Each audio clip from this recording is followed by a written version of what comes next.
नमस्कार दोस्तों रिसेंटली जो नेटो का समिट हुआ है उसके बारे में काफी ज्यादा चर्चा चल रही है, स्पेशली टर्की के पर्सपेक्टिव से। क्योंकि एक तो ये जो समिट था वो टर्की में हुआ, दूसरा क्या है, पिछले काफी समय से टर्की को नेटो के अंदर साइडलाइन कर दिया गया था, बहुत ज्यादा इंपॉर्टेंस दिया नहीं जा रहा था। इनफैक्ट अमेरिका ने भी यहाँ पर सैंक्शन लगा दिया था एक नेटो मित्र के ऊपर। लेकिन ये जो समिट हुआ है उसमें टर्की एक बड़े विनर की तरह सामने आया है, ऐसा बताया जा रहा है। तो इसको हम डिटेल से समझेंगे कि ऐसा हुआ क्या, यहाँ पर ट्रम्प का क्या जवाब आया है, यहाँ पर टर्की को क्या हासिल होने वाला है, और साथ ही साथ नॉर्थ कोरिया के पर्सपेक्टिव से भी काफी इंपॉर्टेंट था, क्योंकि इस समिट में नॉर्थ कोरिया को भी काफी कुछ कहा गया और उसका जवाब यहाँ पर दिया है नॉर्थ कोरिया ने। वो सब कुछ मैं आपको बताऊंगा।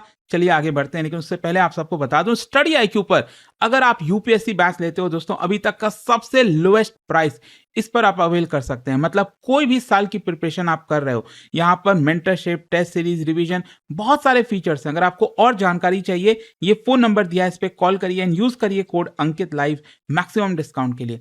चलिए शुरुआत करते हैं। सबसे पहले ये देखते हैं कि हुआ क्या। अभी रिसेंटली टर्की के अंकारा में नेटो का समिट हुआ। जितने भी नेटो के लीडर्स थे, ट्रम्प से लेकर हर कोई इस समिट के अंदर पार्टिसिपेट किया था। और बताया जा रहा है कि रिसेंट ईयर्स में अगर आप देखोगे, it is one of the most consequential NATO summit.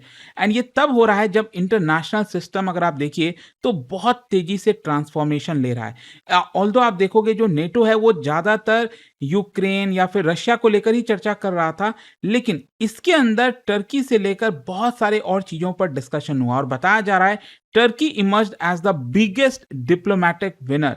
और पिछले कुछ वर्षों से, जैसा मैंने आपको बताया, टर्की नेटो का एक डिफिकल्ट अलाई की तरह देखा जा रहा था, लेकिन आज के डेट में एक इंडिस्पेंसिबल जियोपॉलिटिकल पावर की तरह सामने आया है। मैं आपको बताऊंगा। देखो, सबसे पहली बात, ये समिट इतना डिफरेंट क्यों था। नॉर्मली जो नेटो है, देखो कि नेटो का जो जन्म होता है वो यूएसएसआर के खिलाफ, रशिया के खिलाफ ही तो एक प्रकार से जन्म हुआ। तो ज्यादातर बातें रशिया को लेकर ही होती थी नेटो के अंदर। लेकिन ये जो टर्की के अंकारा में समिट हुआ है, इसमें बहुत सारे क्राइसिस को लेकर चर्चा हुई है। चाहे वो रशिया यूक्रेन वॉर हो, इजराइल ईरान कॉन्फ्लिक्ट, रेड सी में इंस्टेबिलिटी, हॉर्मूज को लेकर, यूरोप की मिलिट्री प्रिपेयरनेस को लेकर, टर्की को लेकर। तो ये जो समिट है वो काफी ब्रॉडर थीम पर आपको देखने को मिलेगा। It is not just restricted to Russia. अच्छा, अब क्वेश्चन ये आता है कि इसमें टर्की क्यों इतना मायने रखता है। टर्की की पहले तो आपको ज्योग्राफी समझनी होगी, क्योंकि अगर आप देखोगे ना, टर्की एक ऐसे जगह पर है, एक मिडिल में आप कह सकते हो। एक तरफ यूरोप है, मिडिल ईस्ट है, फिर इसके अलावा एशिया हो गया। उन सभी के मिडिल में आपको टर्की का प्रेजेंस देखने को मिलेगा। और टर्की दो बहुत इंपॉर्टेंट वाटरवेज को कंट्रोल करता है। एक तो बॉस्फोरस स्ट्रेट, अगेन आप थोड़ा सा इस मैप में ध्यान से देखिए, ये ब्लैक सी है। और यहां पर जो आप देख रहे हो ना, छोटा सा सी, इसको सी ऑफ मरमरा भी कहा जाता है। तो सी ऑफ मरमरा और ब्लैक सी को ये स्ट्रेट कनेक्ट करता है, जिसको हम कहते हैं बॉस्फोरस स्ट्रेट। और साथ ही साथ डार्डेनेलिस स्ट्रेट है, जो कि सी ऑफ मरमरा और जो मेडिटेरेनियन सी है उसको ये कनेक्ट करता है। एजियन सी भी आप कह सकते हो, क्योंकि यहाँ पर एजियन सी आता है। तो इसी की वजह से ये जो दो पर्टिकुलर स्टेट हैं वो बहुत इंपॉर्टेंट है दुनिया के पर्सपेक्टिव से। And it is the only waterway, maritime route है, जहां पर ब्लैक सी को दुनिया से कनेक्ट किया जा सकता है, ब्लैक सी को मेडिटेरेनियन सी से कनेक्ट किया जा सकता है। तो दैट इज वाई एक तो टर्की की जो लोकेशन है ना जोग्राफिकली, वो बहुत मायने रखती है। अच्छा, अब क्वेश्चन ये आता है कि टर्की का रिलेशनशिप नेटो के साथ इतना डिफिकल्ट क्यों चल रहा था। ऑल्दो मैं आपको बता दूं, टर्की 1952 में ही नेटो को ज्वाइन कर लिया था। टर्की का जो टाइज है अपने अलाइज के साथ, वो काफी स्ट्रेन चल रहा था। सबसे पहला कारण मैं आपको बताता हूं, एक तो S-400 का परचेज। S-400 आप सब जानते हो रशिया का है। अब आपको क्या लगता है, नेटो का कोई कंट्री, नेटो का कोई देश अगर रशिया से वेपन खरीदेगा तो क्या नेटो को यह पसंद आएगा? बाकी मेंबर्स को नहीं पसंद आएगा। 2017 में टर्की ने यही कर लिया, रशिया से S-400 ले लिया, वो वही जो भारत के पास है। तो अमेरिका का आर्गुमेंट ये था कि S-400 का जो सेंसिटिव, मतलब जो नेटो के एयरक्राफ्ट वगैरह हैं जो टर्की के पास हैं, वो S-400 उनके सेंसिटिव डेटा को कलेक्ट कर सकता है। इसके अलावा यहाँ पर जो स्टेल्थ कैपेबिलिटीज है, अगर हम टर्की को F-35 में शामिल करते हैं, जो फाइटर जेट है, तो यहाँ पर स्टेल्थ कैपेबिलिटीज कॉम्प्रोमाइज हो सकती है। और इसी की वजह से यहाँ पर टर्की को F-35 प्रोग्राम से बाहर रखा गया।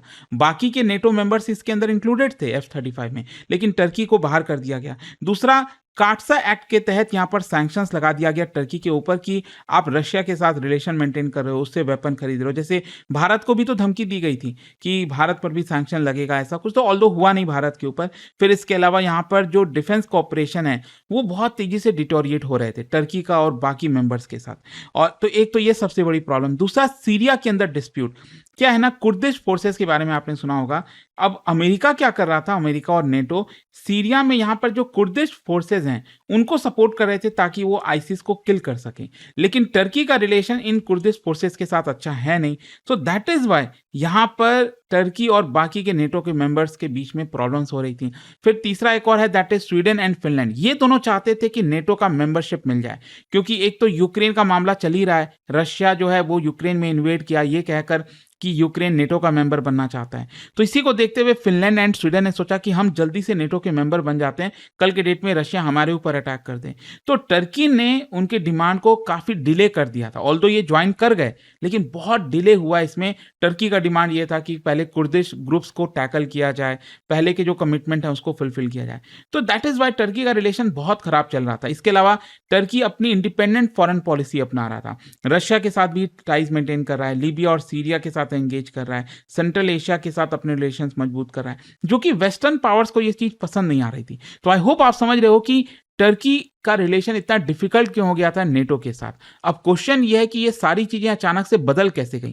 देखो वही होता है ना, जियो पॉलिटिक्स में अभी करंट में सिचुएशन क्या है उसके हिसाब से हर एक देश एक्ट करता है। परसों अगर किसी ने कोई स्टेटमेंट दिया है, परसों क्या स्टैंड था, वो मैटर नहीं करता अगर आज सब कुछ चीजें बदल गई हैं। जैसे अभी अगर आप देखोगे तो रशिया एक बड़ा चैलेंज है ही है नेटो के लिए। ईरान अगर आप देखिए तो इजराइल ईरान का जो कॉन्फ्लिक्ट है उसकी वजह से पूरे वेस्ट एशिया में इंस्टेबिलिटी बढ़ गई है। तो यूरोप को अब लगता है कि टर्की के बिना काम नहीं चलेगा। एक तो टर्की की ज्योग्राफी मैंने आपको बताया, वहां पर कई सारे बेसेस वगैरह हैं, मिलिट्री, टर्की की इंडस्ट्रियल कैपेसिटी, तो ये यूरोप को चाहिए। बिना टर्की के यूरोप अगेन उसको बहुत ज़्यादा प्रॉब्लम होगी, तो इसीलिए यूरोप को टर्की की आवश्यकता है। इसके अलावा ब्लैक सी मैंने आपको बताया टर्की उसको कंट्रोल करता है। और जितने भी रेफ्यूजीज अगर आप देखोगे ना जो एक प्रकार से यूरोप की तरफ जाते हैं, तो उसमें एक बफर की तरह काम करता है टर्की। यहाँ से जितने भी यूरोप में एंटर करते हैं टर्की एक बफर की तरह काम करता है। तो दैट इज वाई उनका बोलचाल, उनके साथ रिश्ता टर्की के साथ रखना वो यूरोप के लिए इंपॉर्टेंट हो जाता है। सो दैट इज वाई ये सारी चीजें बदल गई। और इसीलिए अगर आप देखो तो यहाँ पर डोनाल्ड ट्रंप ने भी बहुत बड़ा रोल प्ले किया है। यहाँ पर जैसे बाइडेन के समय अगर आप देखोगे वो लगातार टर्की को क्रिटिसाइज कर रहे थे, लेकिन अब ट्रंप ने ये चीजें बदल दी हैं। ट्रंप ने अनाउंस किया है कि हम टर्की के ऊपर से सैंक्शंस हटाएंगे, जो S-400 की वजह से सैंक्शन लगा हुआ था। इसके अलावा यहाँ पर जो डिफेंस कॉपरेशन है अमेरिका के साथ वो बढ़ाया जाएगा। इनफैक्ट टर्की को वापस से F-35 प्रोग्राम में इंक्लूड किया जाएगा। अब देखो यहाँ पर भारत के पर्सपेक्टिव से भी चीजें इंपॉर्टेंट हो जाती है, क्योंकि टर्की और पाकिस्तान का रिलेशन काफी अच्छा है। अभी ऑपरेशन सिंदूर में हमने पिछले साल देखा कि किस तरह से टर्की ने मदद किया। तो अगेन ये बहुत ही कॉम्प्लिकेटेड हो जाता है भारत के लिए भी, कि अगर टर्की को ये सारी टेक्नोलॉजी मिलेंगे तो हो सकता है वो पाकिस्तान को भी पास ऑन कर सकता है। तो ये एक मेजर डिपार्चर है। दैट इज वाई यहाँ पर कहा जा रहा है कि टर्की की यहाँ पर एक बड़ी डिप्लोमेटिक जीत हुई है। और देखो टर्की का एडवांटेजेस मैं आपको बताता हूं। मिलिट्री पावर के टर्म में टर्की नेटो में अगर आप देखो तो अमेरिका के बाद सबसे बड़ा स्टैंडिंग मिलिट्री रखता है। उसके पास एडवांस ड्रोन की कैपेबिलिटीज हैं, मेजर नेवल बेसेस हैं, strong domestic defence industry. Defence industry की अगर आप बात करो ना तो जैसे बैरक्टर TB2 ड्रोन दुनिया का one of the top drone आप कह सकते हो, ये टर्की बनाता है। इसके अलावा unmanned combat aircraft, Atak helicopter, Altay main battle tank हो गया, steel dome air defence initiative. तो टर्की अपना जो मैन्युफैक्चरिंग है डिफेंस के अंदर बहुत मजबूत कर रखा है। एंड दैट इज वाई वो चाहता है कि नेटो के साथ, यूरोपियन डिफेंस सप्लाई के साथ यहाँ पर सप्लाई जो चेन है उसमें इंटीग्रेट अपने आप को किया जाए। तो ये तो टर्की की बात हो गई। दूसरा जो हम बात करना चाह रहे हैं वो है नॉर्थ कोरिया को लेकर। बताया जा रहा है कि जो नेटो का समिट हुआ उसमें north Korea slams NATO summit. अब ऐसा क्यों है समझिए, क्योंकि नेटो के समिट में मैंने आपको पहले ही बताया बहुत सारी चीजों की चर्चा हुई।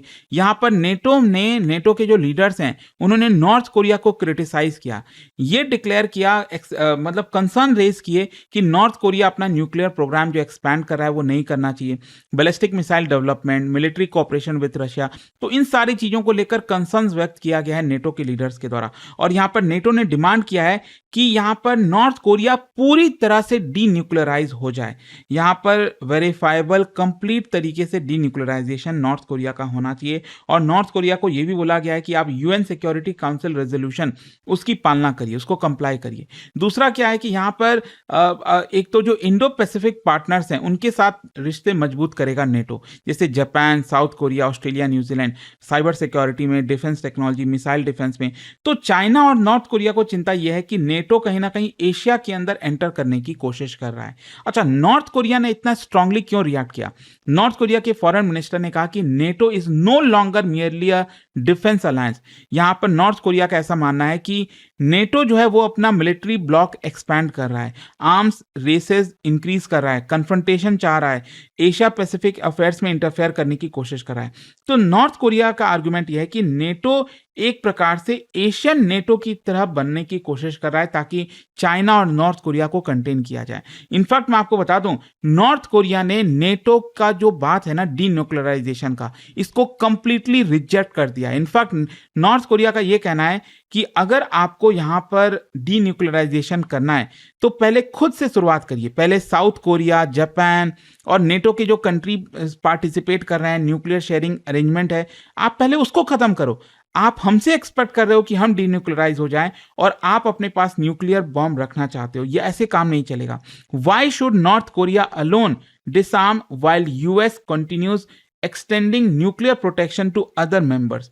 तो ये नॉर्थ कोरिया का लंबे समय से आर्गुमेंट है कि हम अकेले ही यहां पर डीन्यूक्लियराइज क्यों करें। इनफैक्ट नॉर्थ कोरिया ने यहां पर एक बहुत बड़ी बात कही है कि क्वांटिटेटिवली एंड क्वालिटेटिवली दोनों तरीके से नॉर्थ कोरिया अपना न्यूक्लियर आर्सेनल बढ़ाएगा। क्वांटिटेटिव एक्सपेंशन का मतलब होता है कि जो नंबर ऑफ न्यूक्लियर वॉरहेड्स हैं, मिसाइल इन्वेंट्री, डिप्लॉयमेंट प्लेटफॉर्म, ये सबको बहुत तेजी से अब नॉर्थ कोरिया बढ़ाएगा। और क्वालिटेटिव का मतलब है कि जो न्यूक्लियर वेपन है उसकी accuracy, survivability, longer range, faster, उसको और ज्यादा मजबूत करेगा। यहाँ पर hypersonic missile, solid fuel ICBM, उसकी तरफ आगे बढ़ने जा रहा है नॉर्थ कोरिया। अदर मतलब एक तरह से आप कह सकते हैं कि सिर्फ वेपन बढ़ाना ही नहीं, यहां पर और बेहतर तरीके से वेपन रखना, ये नॉर्थ कोरिया अब करने जा रहा है।